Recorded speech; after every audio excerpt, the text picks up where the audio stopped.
Bonjour à tous, merci à vous de nous rejoindre sur Monaco Info pour cette première édition de la semaine, édition dont voici les titres en images. Nous prendrons la direction d'Haïti où s'est rendu Son Altesse Sérénissime le Prince Albert II. Une école a été inaugurée sur place, elle a vu le jour grâce au Monaco Collectif Haïti. Actualité plus légère ensuite avec un portrait d'Olivia Dorato, jeune chanteuse de Monaco qui était en concert vendredi au Théâtre des Variétés. Direction le Fairmont-Monte-Carlo pour un autre portrait, celui d'une chef pâtissière, Claire Verneille.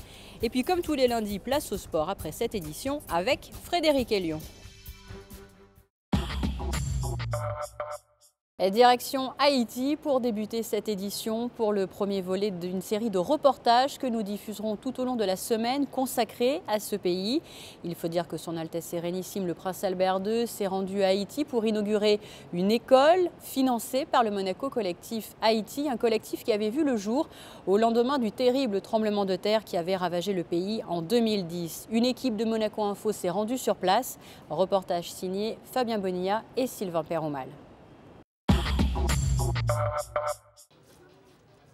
Il y a tout juste 3 ans, un tremblement de terre frappe l'ouest d'Haïti et notamment la capitale, Port-au-Prince. Une des catastrophes naturelles les plus meurtrières de l'histoire. Près de 300 000 morts, autant de blessés, plus d'1 million de sans-abri. La communauté internationale dont Monaco se mobilise immédiatement. En principauté, à la demande du souverain, le Monaco Collectif Haïti voit le jour, regroupant le gouvernement princier, la Croix-Rouge monégasque et une trentaine d'associations. Après plusieurs missions de terrain menées par la direction de la coopération internationale de Monaco, ce collectif a choisi de financer la construction d'une école. Cette école maternelle et élémentaire vient d'être inaugurée officiellement par le souverain. L'école porte le nom Prince Albert II de Monaco. La quasi-totalité de la population est de religion chrétienne. Après le dévoilement de la plaque, Monseigneur Poulard, archevêque de Port-au-Prince, a procédé à la bénédiction de l'établissement. Le Prince Albert II a ensuite visité les salles de classe en présence des élèves, des enfants qui ont souhaité la bienvenue au souverain en chantant.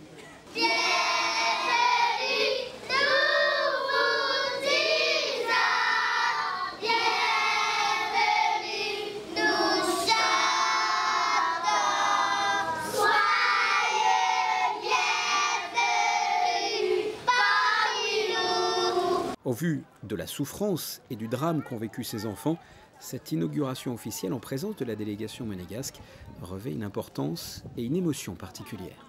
Aujourd'hui, ça prend une tournure tout à fait concrète parce qu'on voit ces enfants particulièrement bien mis avec les petites filles, les nœuds dans les tresses et puis les garçons avec un uniforme, les bras croisés. Enfin, c'est tout à fait réjouissant de voir ça.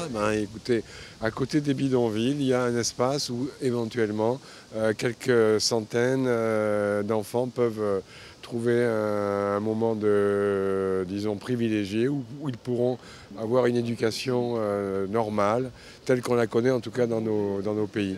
Ça donne vraiment la satisfaction de travail, de voir une chose réalisée dans des pays difficiles, dans un environnement qui, si vous sortez par là, c'est vraiment l'enfer. Et vous rentrez ici, c'est un peu, comment dire, le paradis. Et franchement, ça donne vraiment de la satisfaction. Ce n'est pas du travail normal. Pour nous, c'est une activité commerciale, bien sûr. Hein, c'est notre activité, mais ça touche de voir des choses comme ça, oui. Les travaux se sont achevés il y a 8 mois maintenant, près de 1200 mètres carrés, 10 salles de classe, une bibliothèque, une cantine, une salle de soutien scolaire et des bureaux administratifs. 160 enfants sont actuellement scolarisés et 290 le seront la rentrée prochaine. Les fonds rassemblés par le collectif ont permis également de financer l'équipement de l'école et vont permettre son fonctionnement pendant 1 année. Dans un pays ravagé par des années d'instabilité politique, par un tremblement de terre, par des ouragans, l'éducation est un axe capital pour le redressement du pays. C'est prioritaire en termes de développement, prioritaire que les enfants puissent accéder à l'éducation pour être le moteur de leur développement dans les années à venir. On voit que souvent les problèmes, notamment dans la santé, viennent aussi de problèmes d'éducation, hein, de femmes qui n'ont pas accès au savoir pour la vaccination, pour des mesures d'hygiène aussi souvent, donc tout repose sur l'éducation. Cette école est construite dans l'enceinte d'un des centres Geskio, fondé par le Dr Pape. 26 centres dans tout le pays, Une véritable référence dans le domaine de la santé publique, notamment en termes de diarrhée infantile, de sida, de tuberculose et autres. Les élèves de cette école bénéficieront donc d'une éducation, mais également d'un programme de santé globale. Les enfants scolarisés sont issus du principal bidonville de Port-au-Prince, situé à proximité, Cité Soleil, une zone d'insécurité et de criminalité. Cette école est une bouffée d'oxygène pour tous ces élèves. Vous l'avez vu dans ce reportage, une école financée par le Monaco Collectif Haïti. Je vous propose à présent d'écouter Son Altesse Sérénissime, le Prince Albert II. Il revient sur cette inauguration. Je crois que c'est le résultat final d'un formidable élan de générosité, une émotion qui, je crois, a été très ressentie en principauté suite au tremblement de terre, mais suite aussi à toutes les tragédies qu'a subi Haïti ces dernières années, tous les ouragans qui ont frappé Haïti. Et je crois que la principauté a voulu répondre à cela, non seulement en répondant à l'urgence, puisqu'on a répondu pratiquement immédiatement aux besoins d'urgence en Haïti, mais a voulu aussi trouver un projet qui puisse assurer une pérennité et puisse amener la jeunesse haïtienne à un avenir plus serein et plus encourageant. Eh bien, je crois qu'ils se sentent déjà très bien dans cette école. Vous voyez que ce sont de beaux bâtiments, ce sont des bâtiments solides, construits aux normes antisismiques et qui vraiment offrent un cadre très agréable et très fonctionnel pour l'épanouissement de ces élèves. Ils ont déjà à leur disposition des équipements sportifs, il y en aura d'autres, il y aura un terrain de football prochainement, c'est pour ça que j'ai été heureux de pouvoir offrir des maillots et des ballons de l'AS Monaco.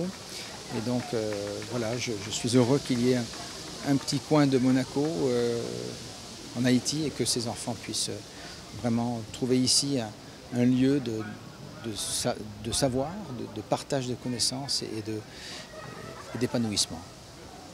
Le souverain qui s'est entretenu quelques heures plus tôt, vous le découvrez à l'image avec le président de la République d'Haïti, Michel Martelly. Le président qui a salué et remercié le souverain pour l'aide apportée à son pays. Un entretien en présence du ministre des Affaires étrangères, du ministre de l'Environnement et du ministre de l'Éducation. Le prince a également visité les locaux de la mission des Nations Unies pour la stabilisation en Haïti, la MINUSTAH. Fin de cette page consacrée à Haïti. Vous retrouverez donc un nouveau reportage dans notre édition de mardi dès 19 h. Actualité plus légère à présent, retour en principauté. Elle s'appelle Olivia Dorato, c'est une jeune chanteuse et elle s'est produite très récemment sur la scène du Théâtre des Variétés. Émilie Rousseau l'a rencontrée, l'occasion pour elle de vous proposer un portrait de cette très jeune artiste.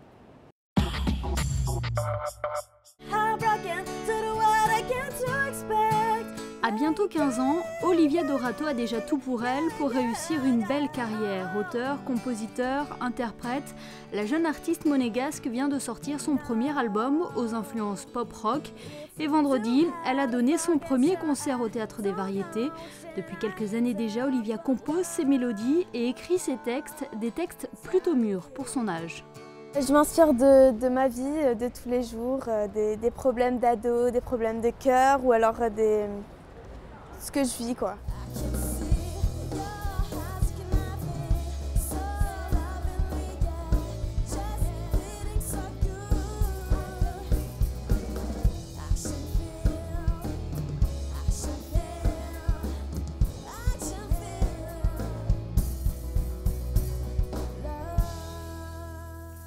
Moi, personnellement, je trouve que c'est plus facile d'écrire en anglais. Ça vient mieux, je trouve, ça swing mieux, ça fait plus gens. Parce que français, il faut plus que ça rime et tout et tout. Une voix pure et chaude, c'est avec ces mots que l'artiste Morane a qualifié le talent de la jeune chanteuse sur Twitter. Un avis qui compte pour Olivia car la musique prend une place toute particulière dans sa vie. Dès que je rentre du collège, je fais mes devoirs, donc à peu près 1 heure. Puis après, tout le reste du temps, je joue de la guitare. Le week-end, je passe au moins 4 heures par jour à jouer de la guitare, minimum. Et donc je pense que c'est à partir de là, dès que la musique fait partie de vos vies, tout ce que vous faites avec de la musique. comme si c'était inscrit dans vous.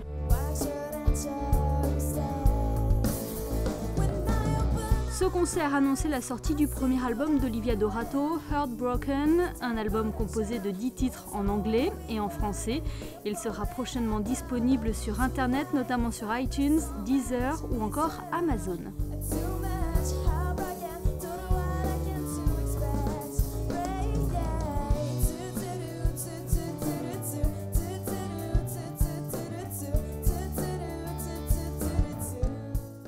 Changement de domaine avec de la pâtisserie. Souvenez-vous, il y a un peu plus d'un an, Claire Verneille participait à une émission culinaire diffusée sur TF1, MasterChef.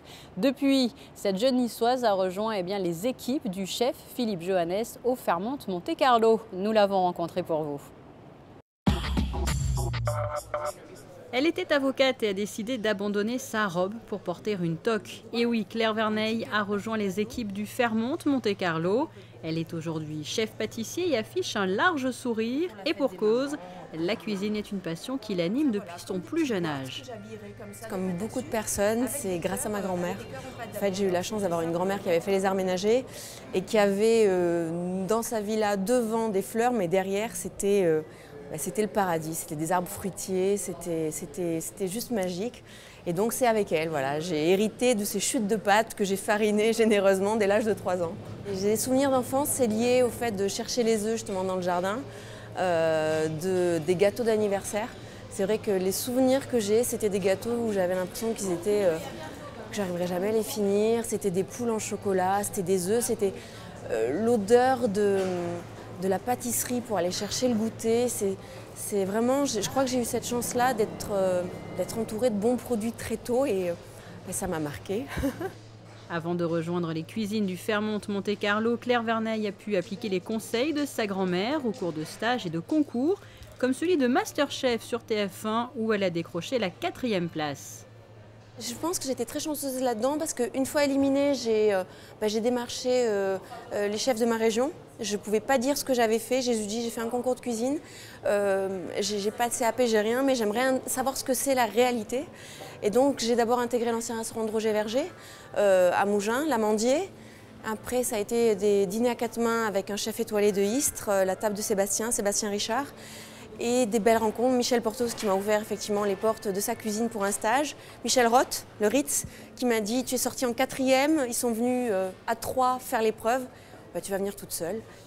Aujourd'hui, elle travaille donc aux côtés d'un autre cuisinier réputé, Philippe Johannes, meilleur ouvrier de France, et apporte une jolie touche féminine à travers ses créations aux couleurs élégantes et aux formes originales et qui se rapportent aux événements comme il y a quelques jours, la Saint-Valentin. Moi, je le connaissais du temps de Le Nôtre, où j'ai pris des cours. Après, je suis venue au Fairmont, déjà au Grand Prix l'an dernier, parce qu'ils voulaient une touche féminine pour faire des animations. C'est ce que j'ai fait. Et c'est vrai que je m'étais vraiment bien entendue, autant avec lui qu'avec l'équipe dirigeante, M. Ruggeroni, qui me disait « j'aimerais bien que peut-être vous fassiez quelque chose de façon assez régulière ». Et moi, mon métier m'en empêchait. Et c'est vrai, quand ils sont revenus avec cette proposition, au début, je crois que je ne l'ai pas prise au sérieux, parce que c'était tellement... oui, c'est un rêve. Et en fait, vous ne pensez pas en être capable. Et puis, vous vous rendez compte que vous venez, on vous ouvre les portes, on vous montre comment ça se passe. Et un accueil merveilleux. Et pour découvrir les bons desserts de Claire Verneille, un seul rendez-vous, le Fairmont Monte-Carlo. Dans le reste de l'actualité à présent. Hommage ce week-end à l'auditorium Régnier III à travers ce concert dédié à la disparition de James DeBreast, chef d'orchestre américain. Il s'est éteint à l'âge de 76 ans. Il fut le directeur de l'Orchestre Philharmonique de Monte-Carlo de 1994 à 1998. Il avait été élevé au grade d'officier dans l'Ordre du Mérite culturel. Philatélie avec la mise en vente par l'Office des émissions de timbre-poste de 2 timbres, le premier sur le 50e anniversaire de la MAD mondiale 1963-2013, le second toujours à propos d'un anniversaire, le 150e anniversaire de la Croix-Rouge internationale. Voilà ce que l'on pouvait retenir de l'actualité monégasque. Passons à présent à vos prévisions météo. Mardi, très belle journée avec quelques nuages assez discrets, température comprise entre 7 et 14 degrés. Mercredi, un temps assez beau, moyennement ensoleillé. Jeudi, ciel un peu plus incertain que les jours précédents, en partie nuageux, température comprise entre 8 et 11 degrés. Et puis vendredi, le temps continuera à se dégrader, comptez jusqu'à 12 degrés au meilleur de la journée. Fin de cette édition, merci à vous de l'avoir suivi. Place au sport à présent et Frédéric Elion. À très bientôt. Bonjour à tous, ravi de vous retrouver sur Monaco Info. Comme chaque semaine pour votre journal des sports, du kickboxing et du tennis au programme cette semaine. Mais commençons par du football et vous l'avez peut-être suivi. 3 joueurs ont rejoint l'AS Monaco lors du mercato hivernal. Mounir Omadi, Karl Medjani et Emmanuel Rivière. Emmanuel Rivière, nous sommes partis à sa rencontre à La Turbie cette semaine. Regardez cet entretien réalisé par Émilie Rousseau. Il fait partie des recrues hivernales de l'AS Monaco. Emmanuel Rivière s'est engagé 4 ans et demi avec le club de la Principauté.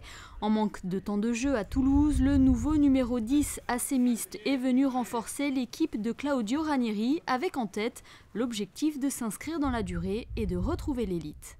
Déjà, c'est le grand projet de remonter en Ligue 1 et après de reconstruire le grand club qui était Monaco. Donc déjà, c'est ce challenge-là qui m'a plu, la reconquête de la Ligue 1 directement. Et l'AS Monaco, qu'est-ce que représente ce club pour toi? C'est quand même un club qui a une grosse histoire. Hein. Oui, c'est clair, il y a une grosse histoire aussi et il y a beaucoup d'attaquants, de grands attaquants qui sont passés. Donc c'est clair, ça fait toujours rêver un attaquant qui arrive quand il sait tous les grands attaquants qui sont passés avant lui. On peut dire qu'Emmanuel Rivière s'est plutôt bien intégré au sein de son nouveau club puisqu'à peine arrivé, il s'est distingué par un but et une passe décisive lors de son premier match sous les couleurs rouges et blanches. C'était lors de la 23e journée de Ligue 2 contre Arles-Avignon. J'ai fait des affinités avec les jeunes, après le groupe il est bien, j'arrive à comprendre les étrangers en parlant un peu anglais, donc l'intégration c'est bien faite. Avec l'arrivée de l'attaquant martiniquais, Claudio Ranieri a donc désormais le choix en attaque. Il pourra ainsi faire souffler le meilleur buteur de la Ligue 2, Ibrahima Touré. Les matchs à venir et le choix du coach devraient nous en dire plus dans les journées qui viennent. Et parlons sport de combat à présent. Le 9 mars aura lieu le Kickboxing Monte Carlo Fighting Masters dans la salle Omnisport du Stade Louis II. Plusieurs championnats du monde seront au programme. Le détail de la soirée avec Fabien Bonilla. Le 9 mars, une soirée exceptionnelle pour tout amateur de sport de combat.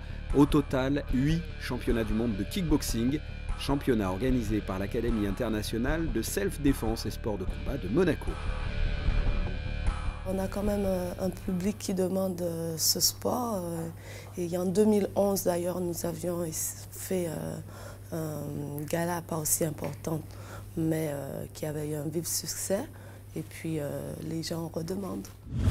C'est une très très belle soirée, un événement sans précédent dans le domaine du kickboxing, puisque dans le cadre prestigieux de la Principauté, nous accueillons 8 combats pour 8 championnats du monde. Et chaque combat est une tête d'affiche et pourrait être un événement, une soirée dans une autre ville. À Monaco, il n'y a pas de combat d'encadrement, on a la chance d'avoir le plaisir d'accueillir donc 8 combats au top niveau.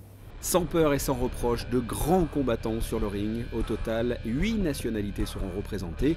Russie, Biélorussie, Italie, France, Afrique du Sud, Pays-Bas, USA et enfin Serbie. Les profils sont riches, mais on pourrait mettre en évidence d'une part le retour de Redouane Cairo, qui avait enthousiasmé le public monégasque et les personnes présentes en 2011, qui revient cette fois pour l'étape suivante, le titre mondial. Il avait remporté brillamment le championnat intercontinental à Monaco. Voilà. Autre singularité et autre attraction particulièrement intéressante, nous avons le plaisir d'accueillir un combattant sud-africain, Sidney Mogolo, qui totalise 19 combats pour autant de victoires, dont 18 KO, un phénomène du kickboxing et que nous aurons grand plaisir à accueillir et à voir à Monaco. 8 championnats du monde de kickboxing, le coup d'envoi 20 h le samedi 9 mars au Stade Louis II dans la salle Gaston Médecin.